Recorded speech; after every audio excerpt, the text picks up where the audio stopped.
बनारस में एक साथ तोड़ दिया गया है 5 मस्जिदों को। जी हां, 5 मस्जिदों को जमींदोज कर दिया गया है। जो मस्जिदें औरंगजेब के जमाने से इतिहास की गवाह बनकर खड़ी थी, उन पर बेरहमी से हथौड़े चला दिए गए।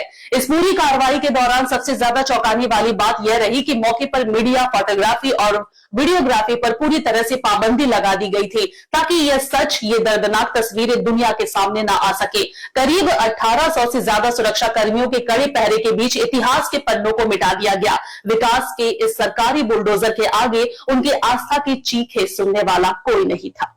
इतिहास की गवाह मस्जिदें हो गई विकास की भेंट। भारी पुलिस पहरे में ढहा दी गई आस्था की हर मुंडेर।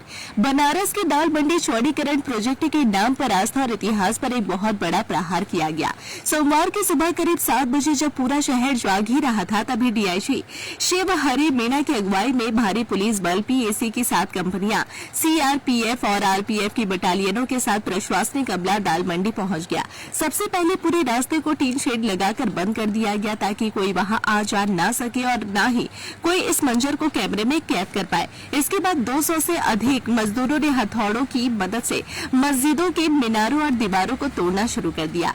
इस चौड़ीकरण की जद में कुल 6 मस्जिदें आई है, जिनमें से 5 मस्जिदों के प्रबंधन से पहले ही कथित तौर पर सहमति ले ली गई थी, जबकि यंगे हाफिज मस्जिद को लेकर सहमति नहीं बन पाई थी। मुहर्रम के तुरंत बाद शुरू हुई इस कार्रवाई में मस्जिद मिर्जा करीमुल्ला बेग, निसारन की मस्जिद, रंगीले शाह मस्जिद, अली रजा मस्जिद और संगमरमर मस्जिद के शिथिल हिस्सों को पूरी तरह से हटा दिया गया।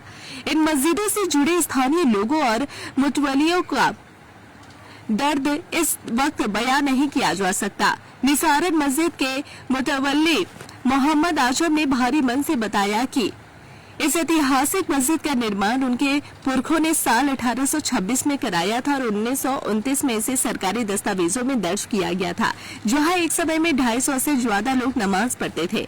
वहीं औरंगजेब के शासनकाल में हैदराबाद के रहने वाले रंगीले शाह द्वारा बनवाई गई 400 से 500 साल पुरानी रंगीले शाह मस्जिद को भी नहीं बख्शा गया, जो एक जामा मस्जिद थी और जहाँ बकरी ईद पर और ईद पर 500 से ज्यादा अकीदतमंद नमाज अदा करते थे। इस पूरी परियोजना के तहत न सिर्फ मस्जिदें बल्कि 181 मकानों को भी निशाना बनाया जा रहा है, जिनमें से 80 मकान पूरी तरह मलबे में तब्दील हो चुके हैं। प्रशासन ने मीडिया को दूर रखकर सच को दबाने की कोशिश की तो, लेकिन अपनी सनातनी और साझी विरासत को खो चुके स्थानीय लोगों के दिलों का घाव छिपाना नामुमकिन है। विकास के इस कथित मॉडल के नाम पर सदियों पुरानी मजहबी और ऐतिहासिक धरोहरों को इस तरह खत्म कर देना कितना जायज है, यह एक बड़ा सवाल खड़ा करता है। अगर आप अपने बिजनेस, शॉप, कंपनी या सर्विस को ज्यादा कस्टमर तक पहुंचाना चाहते हैं एडवर्टीजमेंट के जरिए, तो आप न्यूज टैग इंडिया और हालाते बंगाल से कांटेक्ट करें। फोन नंबर 9831060581 या फिर 8240148182 पर कॉल करें।